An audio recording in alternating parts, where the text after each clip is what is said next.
Are these really all the fish you caught today? They belong in a museum. They belong in a museum. I can't believe it. Look at all this gold.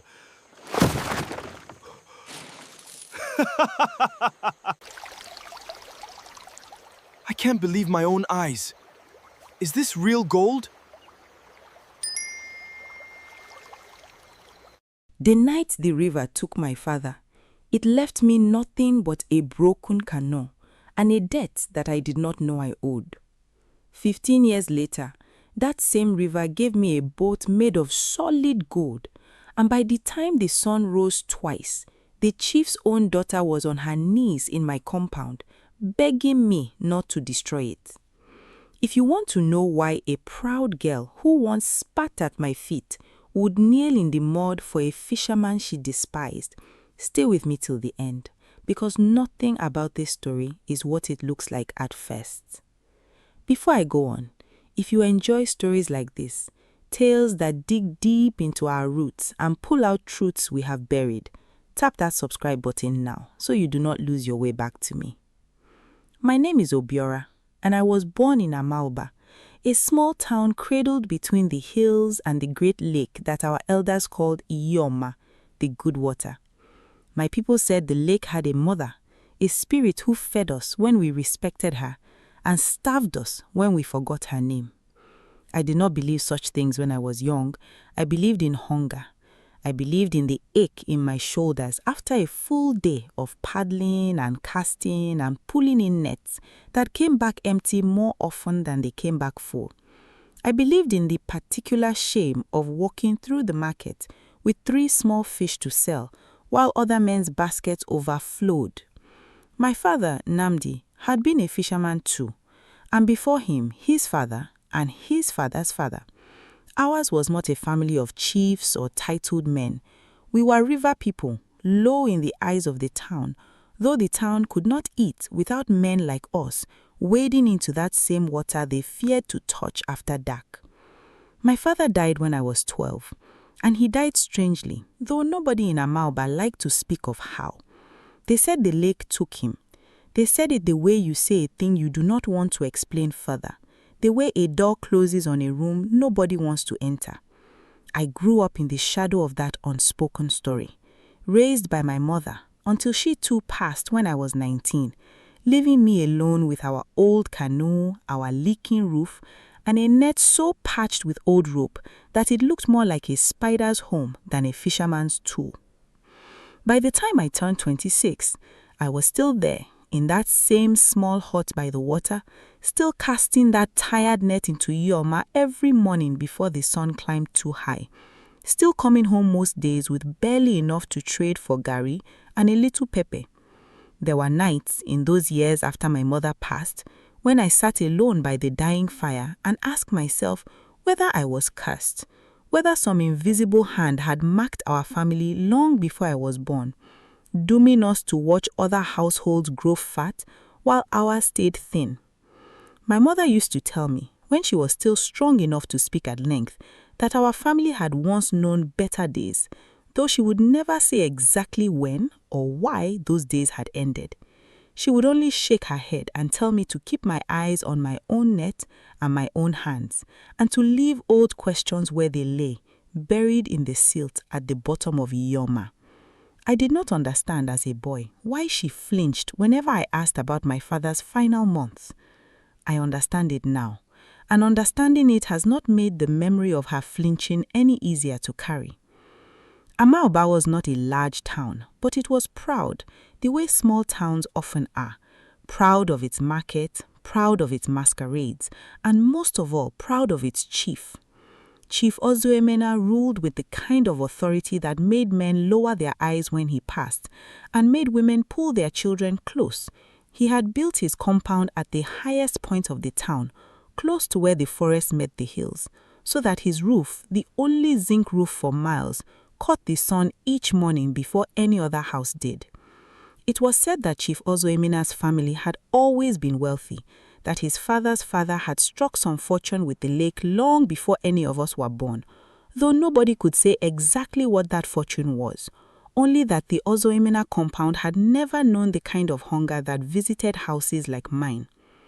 Chief Ozoemena had one child, a daughter named Chidimma, and if you wanted a lesson in what wealth can do to a young heart that has never once been told no, you needed only to watch her cross the market square.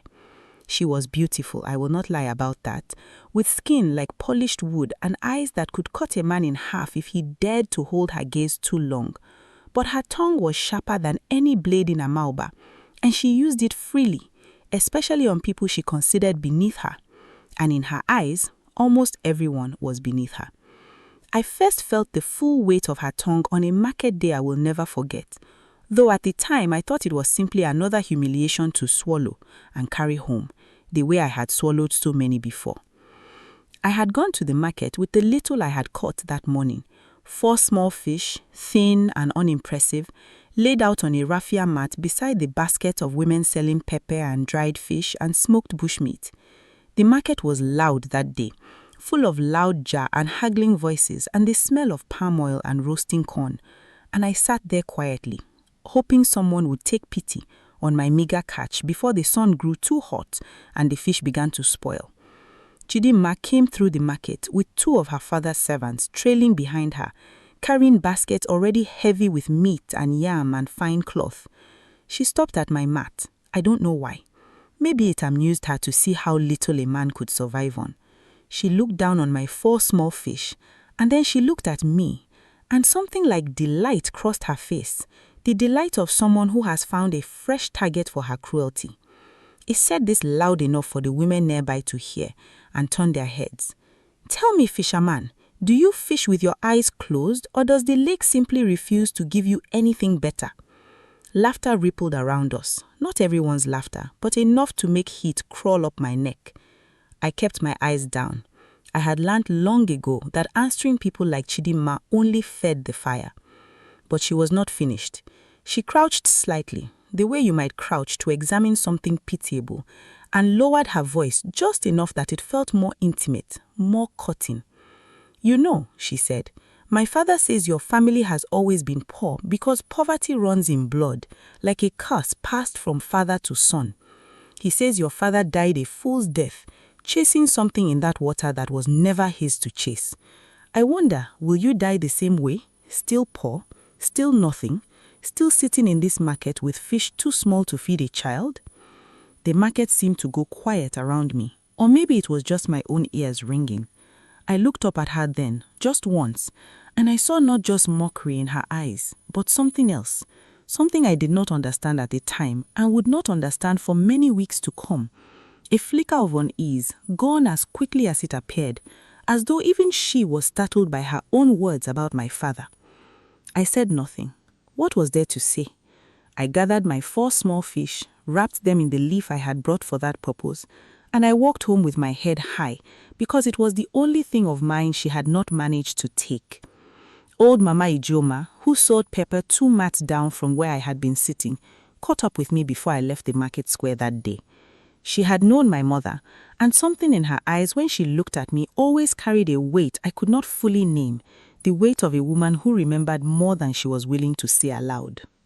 "Do not let that girl's tongue plant itself in your chest," she told me, pressing a small handful of dried pepper into my palm without asking for anything in return. "Chidimma has never once gone hungry a single day of her life. A person who has never known hunger cannot judge the hands of a man who fights it every morning." She paused then, glancing briefly toward the hill where the chief's compound sat catching the afternoon light, and her voice dropped lower. "Your father was a good man, Obiora. Whatever this town whispers about how he died, know that much is true. He was a good man, and he deserved better than the ending he was given."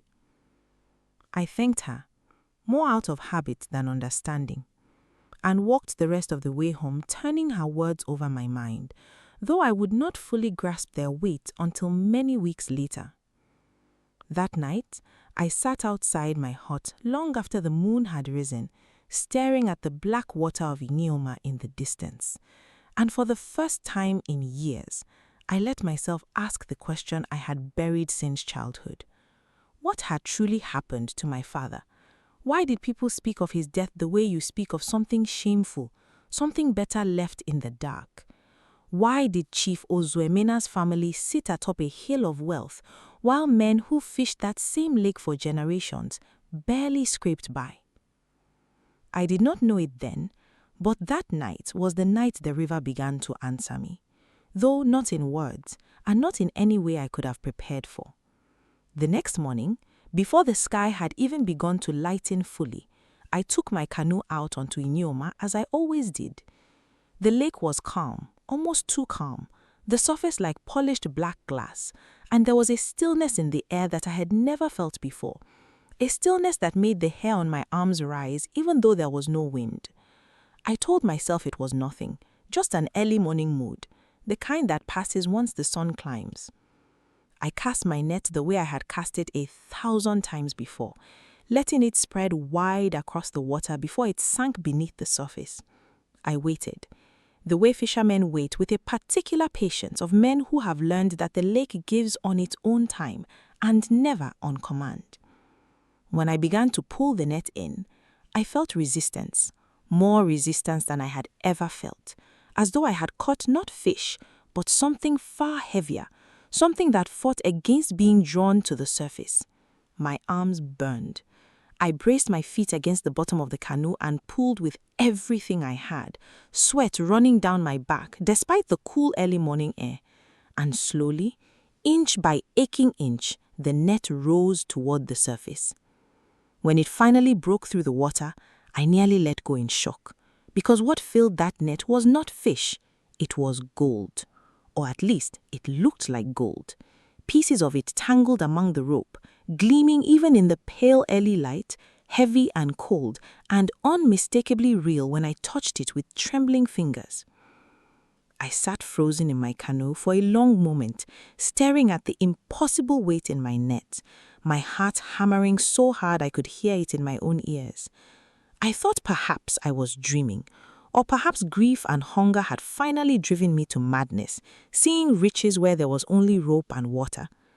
But when I pressed my thumb against one of the pieces, it did not vanish. It was solid, real, and heavier than anything I had pulled from that lake in my life. I do not remember paddling back to shore. I only remember arriving, hands shaking and dragging the net up onto the sand and staring down at what looked like a fortune large enough to feed my family for generations, lying tangled in rope that had, until that morning, never given me anything but small disappointing fish. I should tell you now because it matters for everything that comes after. That gold was not the strangest part of what happened that morning. The strangest part came a little later, when I looked toward my canoe itself, the same old wooden canoe my father had built with his own hand so many years before, and found that it too had changed. Where there had been weathered, graying wood the night before, there was now a deep burnished gold, gleaming as though it had been forged rather than carved, as though the lake itself had reached up in the night and remade my father's boat into something no fisherman in Amaoba had ever owned or ever would.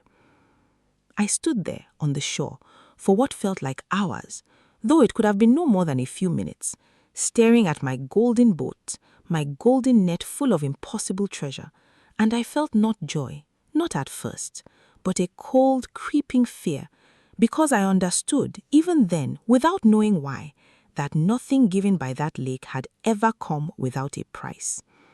My father believed that too, near the end. I remembered it suddenly, a fragment of memory I had buried so deep I had almost convinced myself I imagined it. My father sitting by our fire late one night, murmuring words I did not understand as a boy, words about a promise made and a promise that would one day need to be paid. But fear, I would learn, is a poor match for hunger and hope, especially when both have lived inside a man as long as they had lived inside me. And so, despite the unease curling in my stomach, I gathered myself and I made a decision that would pull the whole town of Amaoba, and Chidima most of all, into a story none of us were prepared for. Word travels fast in a small town, faster than any man can run, and by the time the sun had fully risen over Amaoba, Half the market already knew that the poor fisherman by the eastern edge of the lake had returned home with a golden boat. I had not told anyone myself.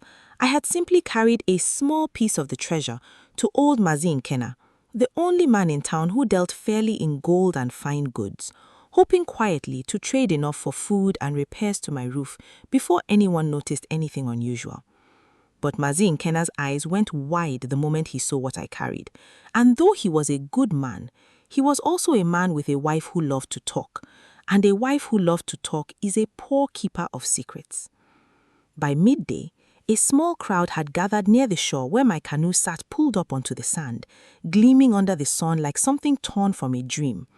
Children pressed close, reaching out small fingers to touch it before their mothers pulled them back.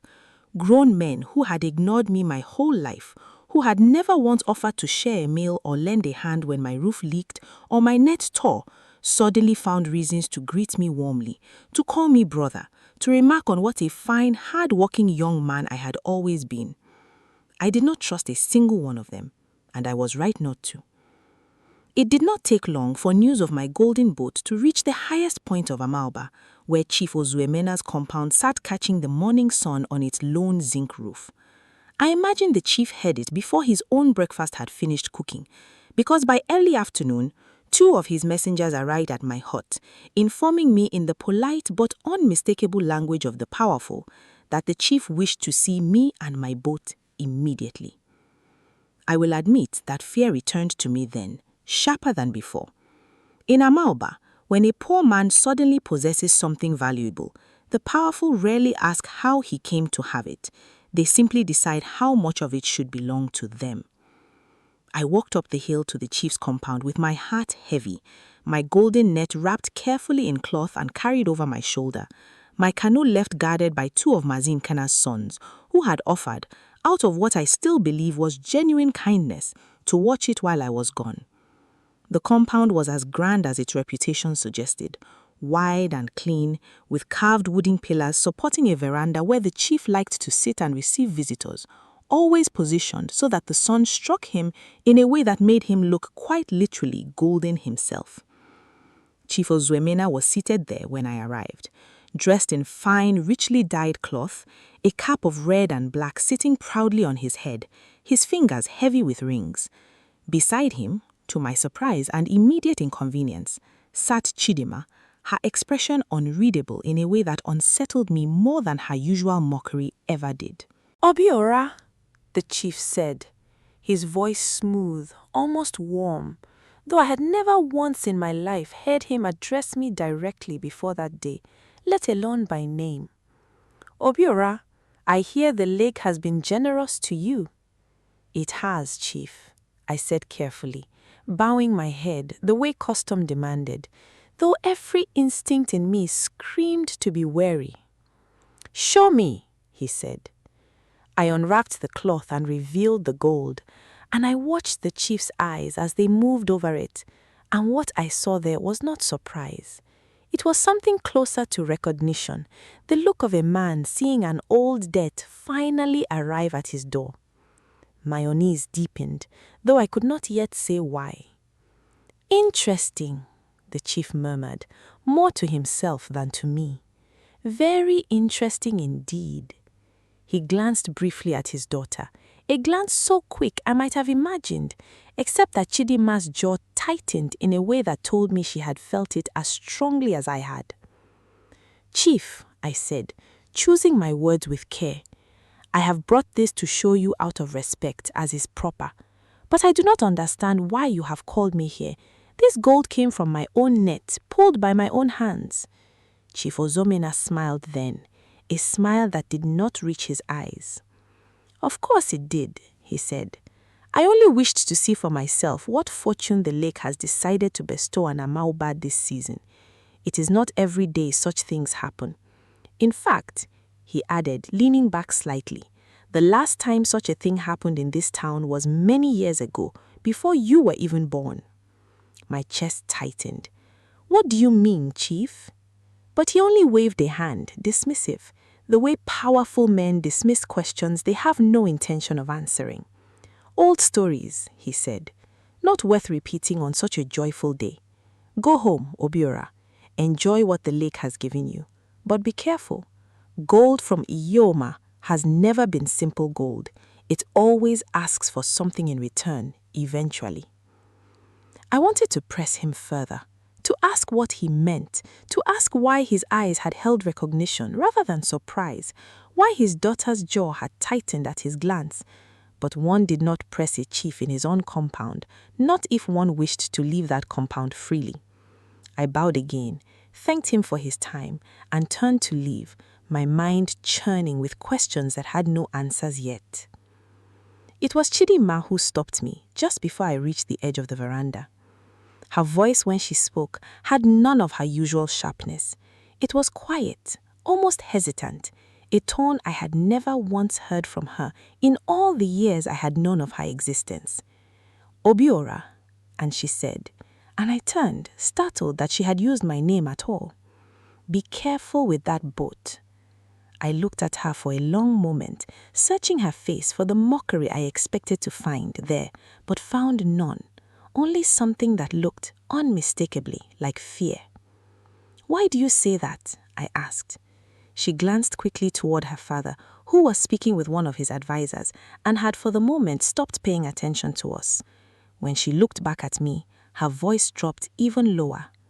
Because I have heard my father speak of Iyi-Oma's gold before, when he thought I was asleep, and I do not think it is the blessing you believe it to be. Before I could ask her anything more, one of the chief's servants called her name, and she turned and walked away, leaving me standing there with more questions than I arrived with, and a growing, cold certainty that whatever fortune had found me that morning was tangled up with something far older and far darker than simple luck. I want you to hold on to that feeling with me, because it is about to matter more than you think. Before we go further into what I discovered about my father, about Chief Ozomena, and about the true price of that golden boat, let me remind you, if this kind of story pulls at something in you, the kind of tale where nothing is quite as simple as it first appears, make sure you have subscribed so that when the next mystery unfolds, you are already here waiting for it. I did not sleep well that night. I lay on my mat staring at the gold I had brought home, stacked in a corner of my hut, wrapped in cloth as though hiding it from sight might also hide it from whatever danger Chidinma's warning implied. My golden canoe sat outside, gleaming faintly under the moonlight, and more than once I rose to check that it had not vanished, or worse, transformed into something else entirely, some final proof that all of this was a trick of a grieving, hungry mind. It was near midnight when I heard it, a sound so soft I almost mistook it for the wind, a low, rhythmic murmur coming from the direction of the lake. I told myself to ignore it. I told myself that a man who had just received an impossible fortune should not go wandering toward dark water in the middle of the night, chasing sounds that were likely nothing more than wind through reeds or the call of some night bird. But my feet did not listen to my sense, and before I fully understood what I was doing, I found myself walking down the familiar path toward Iyi-Oma, my heart pounding with every step. The lake, when I reached it, was unlike anything I had ever seen. The water glowed faintly, a soft, silvery light that seemed to rise from beneath the surface rather than reflect down from the moon above. And standing at the water's edge, or perhaps more accurately, standing upon the water's edge, for her feet did not quite seem to touch the ground, was a woman I had never seen before, tall and regal, wrapped in cloth that shimmered like the surface of the lake itself, her eyes the same deep, endless black as the water at midnight. I should have run.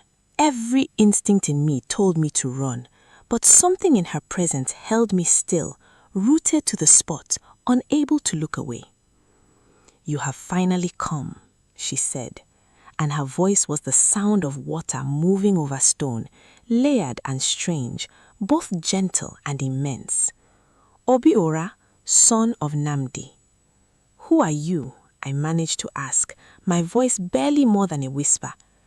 "I am the one your ancestors called Mirinne, mother of this water, keeper of every promise made upon its shores. She studied me for a long moment, and something like sorrow crossed her face, though I could not fully read expression so unlike any human face I had known. I gave your father gold too, many years ago, when he came to me in his own hour of desperation. My father? You knew him? He came to me the way you have come tonight, though you sought me out with purpose, while you have only stumbled toward my voice out of curiosity and fear. He was drowning in debt, in shame, in a hunger that had already claimed his own father before him. He asked for help, and I gave it, as I always do, on one condition. What condition? I asked, though some part of me already dreaded the answer. A promise, she said, that the gold I gave would be repaid not in metal, but in truth. That the wealth stolen from this town's rivers, from families like yours, by families like the one on the hill, would one day be brought into the light and made right. I stared at her, my mind struggling to fit these words into anything I understood about my father, a quiet, humble man who had never spoken of secret pacts or hidden debts in all the years I had known him. He never told me any of this, I said. Because he failed, Miriam said, and her voice grew heavier, sadder. He discovered the truth of what Chief Ozomena's family, generations ago, had done to steal from this lake and from fishermen like your own bloodline, and rather than expose it, he was silenced. Not by me, by men on land, men who feared what the truth would cost them. The word silenced hung in the air between us, heavy and terrible, and I understood with a cold, sinking certainty exactly what she meant. My father had not simply drowned, the way the town whispered. He had been taken, because he knew something powerful men did not want known. The gold you have now, Mirine continued, is not a blessing given lightly, Obiora. It is the same promise returned to your family a second time, because the debt was never paid. But I warn you now, as I could not warn your father in time. The price for this gold will come due, and this time it will not simply take a life quietly in the dark. It will demand the truth be spoken aloud before the whole of Amaoba, or it will take everything you have been given, and more besides. How do I pay this debt? I asked, my voice trembling now, no longer with fear alone, but with a grief I had carried since childhood, finally finding its shape. You must uncover what your father uncovered, Obiora, she said. The truth of how Chief Ozomena's family built their wealth upon this water, and the truth of what was done to keep that wealth hidden. You have 3 tons of the moon, Obiora. If the truth is not spoken by then, the gold will turn to nothing but river silt in your hands, and this lake will take back everything else it has ever given your bloodline, including your own life, as it nearly took your father, and eventually did. Before I could ask another question, the glow around her began to fade, the water settling back into ordinary darkness, and within moments I was alone again on the shore, my heart racing, my mind a storm of grief and fear, and something else too, something that felt almost like purpose, a feeling I had not known in years. I did not sleep at all that night. I sat by the water until dawn, turning over everything Mirine had told me, trying to understand how a chief's wealth and my father's death and a girl who had mocked me in the market square could all be tangled together in the same terrible knot. The next morning, I went looking for answers, and the first place I looked was Masi Nkena, the old trader who first seen my gold and whose family had lived in Amaoba longer than almost anyone else's. I found him in his small shop, sorting through beads and cloth, and when I asked him, carefully, what he remembered of my father's death, his hand stilled and his face grew troubled in a way I had never seen him frightened before. Your father was a good man, he said slowly, choosing his words the way a man chooses his steps on unsteady ground. He came to me once, not long before he died, asking questions about Chief Ozeemena's grandfather, about how the family had first come into their wealth. I did not have good answers for him, but I remember he seemed frightened afterward, in a way I had never seen him frightened before. Weeks later, he was gone. Frightened of what? I pressed. Masin Kena glanced toward the door, as though checking that no one else could hear, and lowered his voice. There is an old story, Obiora, one the elders rarely tell anymore, about how Chief Ozeemena's grandfather made a bargain with the spirit of Iyi-Oma many, many years ago. He was given great wealth, gold beyond anything a chief's family should have possessed in that time. But the story says the gold was never truly his to keep. It belonged in some way to the fishermen whose ancestors had first honored that water, families like yours. When your father began asking questions, digging into records, speaking to elders who remembered the old bargain, he became a danger to a family that has protected its secret for 3 generations. My hands curled into fists at my sides. Are you saying Chief Ozeemena killed my father? Masin Kena did not answer directly, which in its own way was an answer.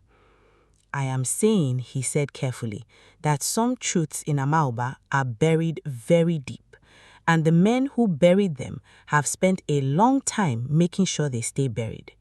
Be careful, Obiora. If you go digging where your father dug, you may find the same fate waiting for you. I left Masin Kena's shop with my mind on fire. Grief and fury tangled so tightly that I could barely tell them apart. My father had not died chasing foolish dreams in dangerous water, as Chidinma had so cruelly suggested in the market square. He had died because he had found the truth, and powerful men had silenced him for it. And now that same truth had come looking for me, wrapped in gold, and delivered by a spirit that demanded I finish what he started. I spent the following days moving quietly through Amaoba, speaking with old fishermen, with elderly women who remembered stories from their own mothers, piecing together fragments of a history the town had allowed itself to forget. One of those conversations with an old widow named Ne Amara, who lived at the far edge of the fishing settlement, stayed with me longer than any other because she was the first to speak my father's name without lowering her voice, as though she had decided in her old age that she no longer cared who might overhear her. Your father sat exactly where you are sitting now, she told me, gesturing to the low stool beside her cooking fire, and her eyes distant with memory. Your father believed that truth mattered more than his own safety. I warned him it might cost him everything. He told me some things were worth that cost. I did not understand him then. I think watching you now, I am beginning to understand him better. Her words settled into me heavily, and I carried them with me through every conversation that followed, through every reluctant elder who finally agreed to speak, through every fragment of memory that slowly stitched itself into a fuller, more damning picture of what Chief Ozeemena's family had done and what it had cost mine. What I learned confirmed everything Mirine had told me. 3 generations ago, Chief Ozeemena's grandfather had indeed struck a bargain with the spirit of the lake, receiving gold in exchange for a promise to share the wealth fairly among the fishing families whose ancestors had first settled and honored that water.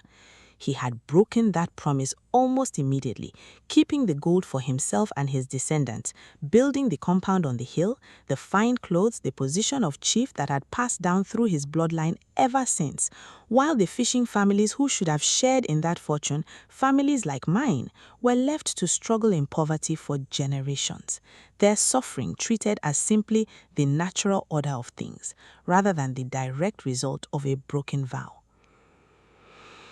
It was during this search for truth that I began encountering Chidinma more frequently than I expected, and each time her demeanor toward me had shifted further from the cruel girl I had known in the market square. I found her one afternoon near the edge of town, sitting alone beneath a mango tree, her usual entourage of servants nowhere to be seen, and something about her posture, shoulders curled inward, eyes distant, made me approach despite everything that had passed between us. "You are looking for the truth about your father," she said, before I could speak, not as a question, but as a statement of something she already knew. "How do you know that?" I asked, startled. "Because I have been listening to my father's private conversations for years. I have known since I was old enough to hear what I was hearing that our family's wealth was built on a broken promise. I have known that your father was punished for discovering it. I simply never had the courage to say it out loud to anyone, especially not to you." I stared at her, unable to fully reconcile this quiet, guilt-stricken young woman with the girl who had mocked my 4 small fish in the market only days before. "Why tell me now?" I asked. Chidima looked up at me then, and her eyes were wet, though she blinked quickly, as though trying to hold back tears she did not want me to see. "Because when the lake gave you that gold, I understood immediately what it meant. I understood that the old story was not simply a story, and that this time the truth would not stay buried, no matter how hard my father tries to bury it again. And I am tired, Obiora. I am tired of living inside a wealth built on someone else's suffering. I mocked you because it was easier than admitting the shame I have always carried about how my family treats people like you. I am sorry, truly I am." It was a strange thing to feel my anger toward her soften as my anger toward her father grew sharper, but grief and truth have a way of reshaping a heart faster than pride can hold it steady. I did not fully forgive her in that moment. Not the years of cruelty, not the words about my father's death that had cut so deep in the market square. But I understood, for the first time, that she too had been shaped by a burden not entirely of her own making, raised inside a lie so large it had swallowed her ability to see people like me as fully human, until guilt finally forced a crack in that wall. We spoke for a long while that afternoon, and Chidima told me things I could not have learned from Mazinkena or the old women of the market. She told me that her father kept records, hidden documents in a locked chest in his private quarters, records of the original bargain and every fisherman's family who had been owed a share of the lake's fortune, records he had kept not out of guilt, but out of a need to track exactly how much he had stolen and from whom, should the truth ever need managing. She told me that her father had grown increasingly anxious since news of my golden boat had spread through town, that he had sent messengers to consult with elders in neighboring villages, seeking any way to discredit the story of the lake's bargain before it could take root in the minds of Amaoba's people. "She is afraid," she said. "For the first time in my life, I have seen my father truly afraid, and a man like my father, when he is afraid, becomes dangerous." I felt the truth of her warning settle over me like a shadow. If Chief Ozoemena had been willing to silence my father to protect this secret, there was no reason to believe he would hesitate to do the same to me, now that I possessed proof of the lake's continued involvement and a spirit demanding the truth be spoken aloud. That night, back home, I told Mirinne, when she appeared to me once more at the water's edge, as she had promised, everything I had learned, including Chidima's unexpected confession and her father's growing fear. "The girl surprises you," Mirinne said, something almost like amusement flickering across her ancient features. "She surprises me," I admitted. "I do not know what to make of it. Guilt is a powerful current, Obiora. It can drown a person as surely as this lake can, or it can carry them somewhere new, somewhere better, if they allow it to move them rather than fighting against its pull. Watch carefully which path she chooses. Your fates are tangled more tightly than you yet understand." I did not fully grasp what she meant by that until many days later, when the truth of it arrived at my door in the middle of the night, carrying with it the final, most dangerous twist of this entire story. 2 turns of the moon had passed since Mirinne first appeared to me, and I had spent every one of those days gathering what proof I could, speaking with elders willing to whisper old memories, comparing their accounts against fragments Chidima continued, at great personal risk, to share with me from her father's private records. Piece by piece, a clear and damning picture had formed. Chief Ozoamena's grandfather had not simply broken a promise to share wealth fairly. He had, according to the oldest of the town's elders, actively worked to erase the very memory of the bargain itself, spreading a story that his family's fortune had come from trade with distant lands rather than from the lake, and ensuring that any fisherman's family who tried to claim their rightful share, families like mine, were quietly pushed further into poverty, denied fair prices at market, denied support during hard seasons, until their voices grew too weak and too desperate to be believed by anyone with power to act. My father, it turned out, had not been the first to discover the truth. He had simply been the most recent and the most determined to try and bring it into the light, gathering testimony from elders even older than the ones I now spoke with, elders who had since passed on, but who had, in their final years, told my father everything they remembered. He was close, so close to gathering enough proof to bring before the town's council of elders and force a reckoning, when he vanished into the lake one night and was found days later washed up along the shore, his death ruled an accident by men who owed their positions to Chief Ozoamena's family. I carried this knowledge like a stone in my chest as I worked, and it was on the 14th night of my search, as the second turn of the moon drew close to completion, that everything came to a head. I had gone to meet Chidima at our usual quiet spot under the mango tree, where she had promised to bring the last of the documents she had managed to copy from her father's chest, records that would, if combined with the elder's testimony, form proof strong enough to bring before the whole of Amaoba. But when I arrived, she was not alone. Chief Ozoamena stood beside her, his face a mask of controlled fury, and in his hand he held the very documents Chidima had promised to bring me, documents she had clearly been caught retrieving. So, my own daughter has been conspiring with a fisherman to destroy everything my family has built, the chief said, his voice cold, in a way I had never heard from him before. Father, please, Chidima began, but he silenced her with a single sharp gesture. I have tolerated your foolishness because I love you, but I will not allow you to unravel 3 generations of my family's legacy over the guilt of a spoiled girl and the ambitions of a poor man chasing his dead father's obsession. I stepped forward, my heart pounding, fear and fury battling inside me in equal measure.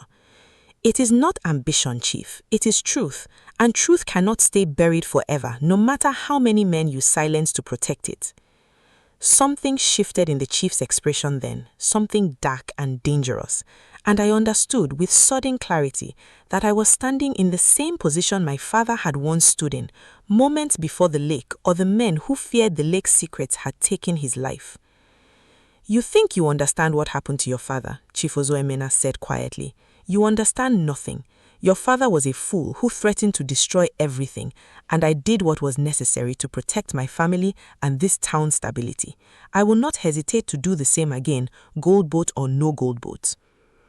The confession hung in the air, undeniable now, spoken aloud by his own mouth, and beside him, I watched Chidima's face crumble, watched years of buried suspicion finally confirmed in the worst possible way, watched her realize in real time that her own father had ordered the death of the man I had lost, the man whose absence had shaped every hard year of my life since childhood. You killed him, she whispered, staring at her father, as though seeing him for the first time. All these years, and it was you. I protected us, Chief snapped, though something in his voice cracked just slightly, betraying the weight of a truth he had carried and denied for so long.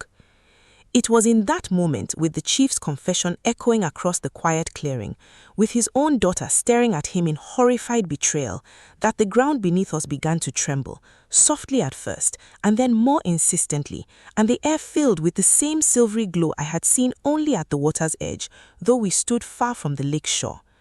Mirine appeared among us then, her form more solid, more commanding than I had ever seen her, her ancient eyes fixed directly at Chief Ozoemena, with an intensity that made even that proud, powerful man take an involuntary step backward. The truth has finally been spoken, she said, her voice carrying the weight of that entire buried history.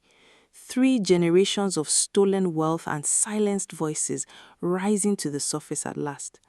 Chief Ozoemena, son of a line that broke its sacred promise to this water and to the families who honored it, you have confessed before witnesses to the murder of Namdi, son of this lake's oldest fishing bloodline, committed to protect wealth that was never rightfully yours to keep.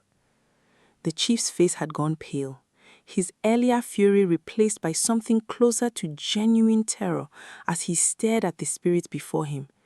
"This is not possible," he stammered. "The old stories are just stories."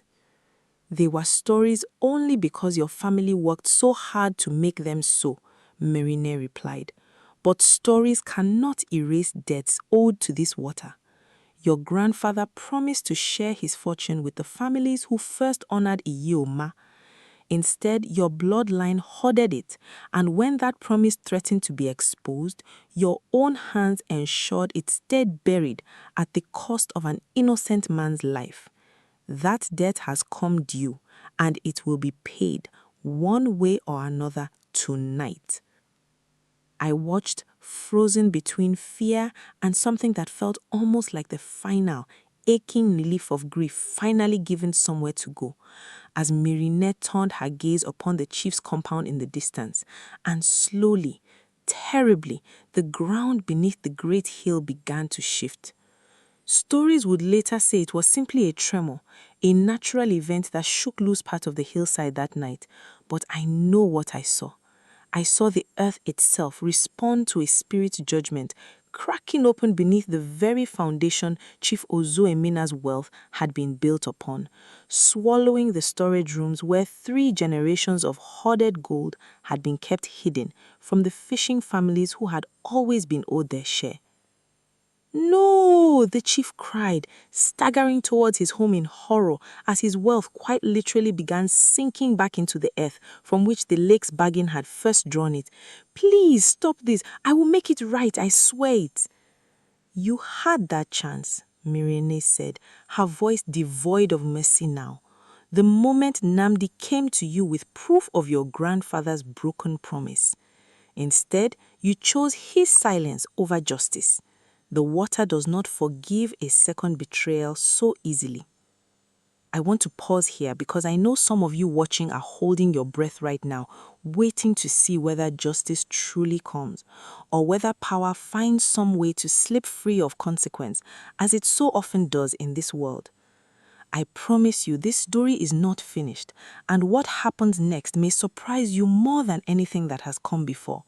But before we continue, if you have not yet subscribed, now is the moment, because what unfolds from here changed not just my life but the entire future of Amaoba, and I do not want you to miss a single part of it. Chidinma, through all of this, had not moved, had not spoken, standing frozen between the father whose crimes had just been laid bare before a vengeful spirit and the man that father had wronged so deeply. When she finally found her voice, it trembled with a grief and horror I recognized intimately, the particular anguish of discovering that the foundation of your entire life had been built upon a lie. "Merine," she said, stepping forward despite her visible fear, "please, I did not know. I have spent weeks trying to help uncover this truth, trying to make right what my family has done. Do not punish me for my father's crimes." The spirit turned her ancient gaze upon Chidinma, studying her for a long, silent moment. "You carry your father's blood," she said finally, "but you do not carry his choices. You have shown in recent weeks a willingness to place truth above comfort, even when that truth condemned your own family. That matters, child. That matters more than you may yet understand." "Then what happens now?" Chidinma asked, her voice barely above a whisper. Merine turned back to me then, and I felt the full weight of her attention settle over me like a physical thing. "The debt owed to the fishing families of Amaoba must be repaid, Obiora, not to you alone, but to every bloodline that was denied its rightful share across 3 generations.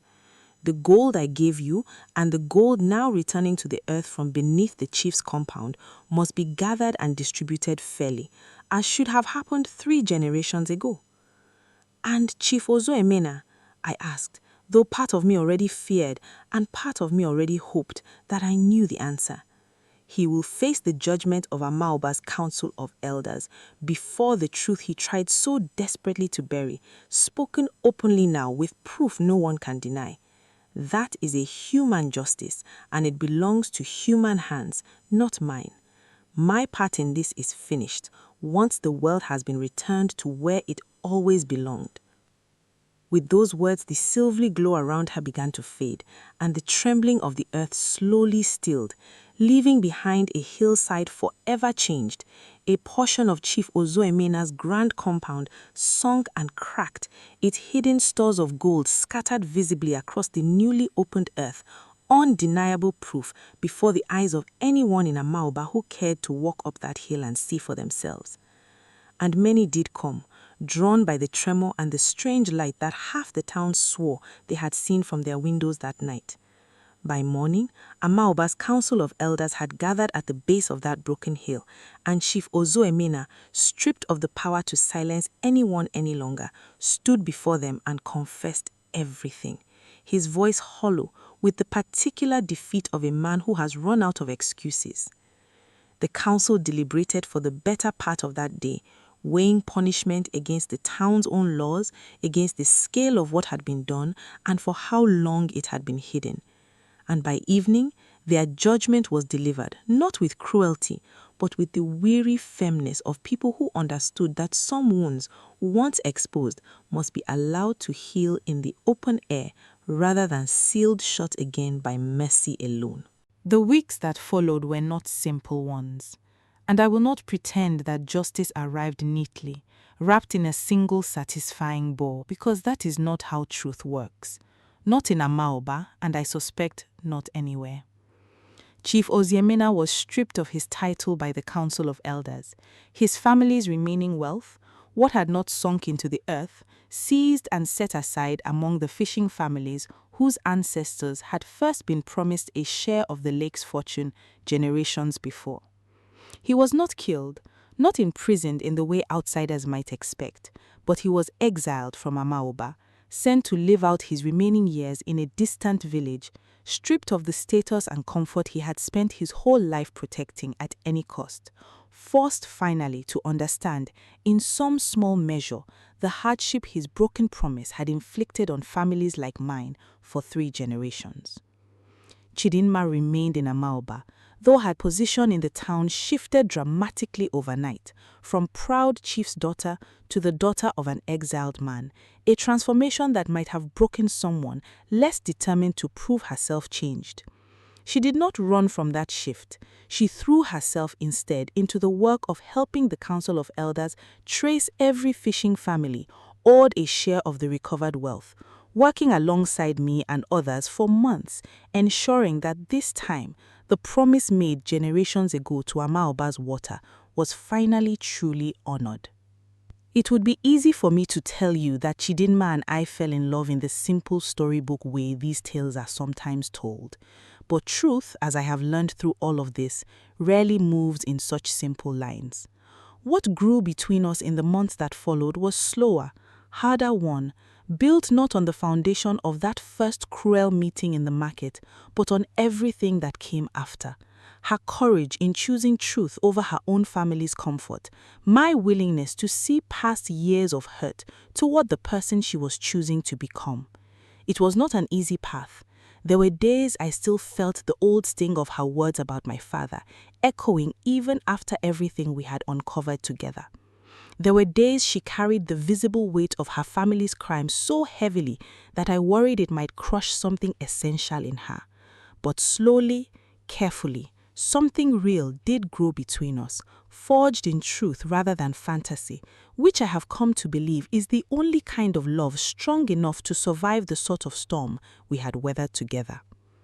My golden boat remained gold, though I no longer feared it the way I once had, understanding now that it was never a simple gift, but a promise finally kept, a debt 3 generations overdue finally paid, not just to me, but to every fishing family in Amaoba who had suffered quietly under a lie for too long. I used my share of the recovered wealth not to build a grand compound on the hill, the way Chief Oziomena once had, but to help rebuild the homes of the poorest fishing families in town, to ensure that no child in Amaoba would grow up the way I had, hungry and small and mocked in the market for the size of his catch, while a stolen fortune sat unused on a hill above him. There is a particular morning I still return to often in my memory, some months after the council's judgment had settled and the town had begun slowly to find its new rhythm. I had gone down to the water before dawn, as I always did, and found Chidinma already there ahead of me, sitting on the overturned hull of an old canoe, watching the darkness thin over the lake. She did not hear me approach at first, and I stood for a moment simply watching her, this woman who had once looked at me as though I were beneath her notice, now sitting alone in the cold morning air simply to watch the water she had spent her whole life ignoring. "I used to think this lake was just scenery," she said without turning, once she sensed I was there. "I never once thought about what it meant to the people who depended on it to survive.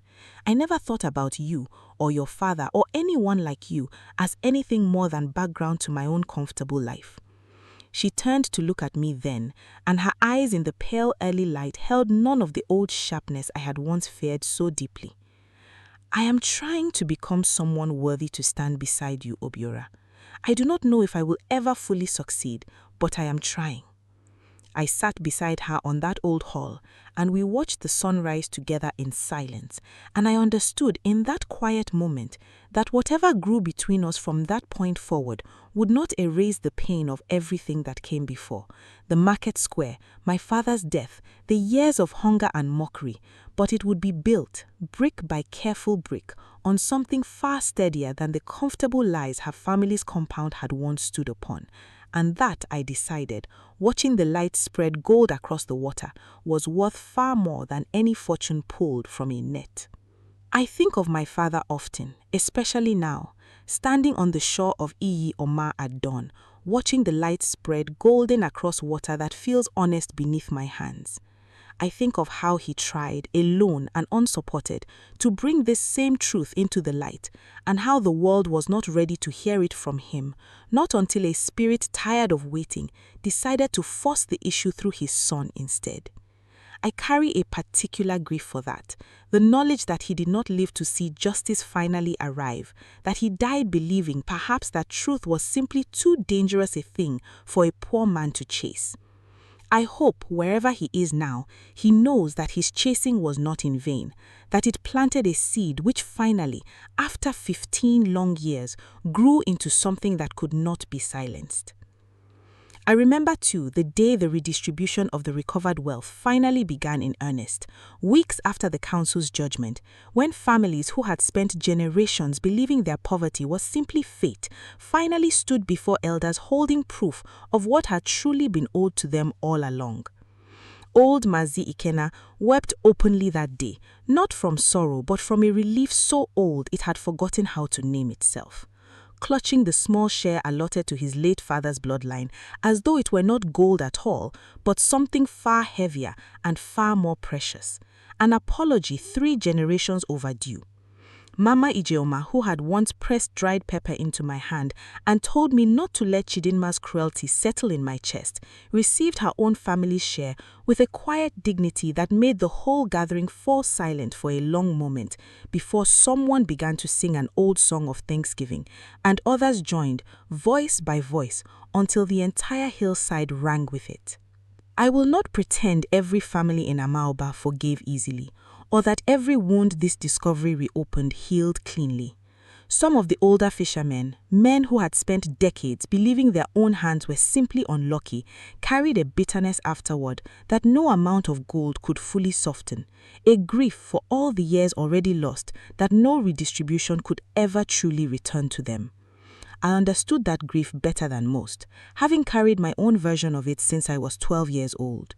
But even bitterness, I noticed, softened slightly when it was finally allowed to be spoken aloud, when it no longer had to disguise itself as simple bad fortune. Amaoba is a different town now than the one I grew up in.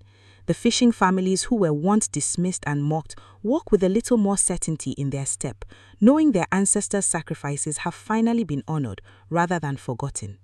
The Council of Elders meets more often now, more transparently, wary of allowing any single family to accumulate the kind of unchecked power that let Chief Oziomena's bloodline hide a crime for 3 generations. And Chidinma, who once stood in the market and mocked a poor fisherman's meager catch, now stands beside that same fisherman most mornings, helping mend nets and greet the boats as they return, a transformation none of us, least of her, could have predicted on that first cruel market day. If there is a lesson in all of this, and I believe there is, it is not simply that gold arrived and made a poor man rich, though that part of the story is true enough. The real lesson, the one I hope settles into your heart the way it finally settled into mine, is that truth, no matter how deeply it is buried, no matter how many powerful hands work to keep it hidden, has a way of surfacing eventually, often when we least expect it, carried by the most unlikely of currents. My father believed that, even when it cost him everything. I believe it now too, and I have watched it prove itself true in gold pulled from dark water, in a proud girl's slow, painful transformation into someone capable of real courage, and in a town finally willing to look honestly at the wealth it had built upon silence. Some evenings, when the market has emptied and the last boats have been pulled up onto the sand, I walk past the spot where Chidinma once stood over my 4 small fish and spoke words that cut deeper than she could have known at the time. I do not walk past it with anger anymore. I walk past it the way you walk past an old scar, aware of its shape beneath your skin, no longer flinching at the memory of how it was made. The market itself feels different now too, louder in a better way, fuller. The baskets of fishing families no longer thin from the particular hunger poverty leaves behind. Children who once watched wealthier children pass with envy now run freely between the stalls, and I like to think, though I cannot know for certain, that fewer of them will grow up carrying the same quiet shame I carried for so many years.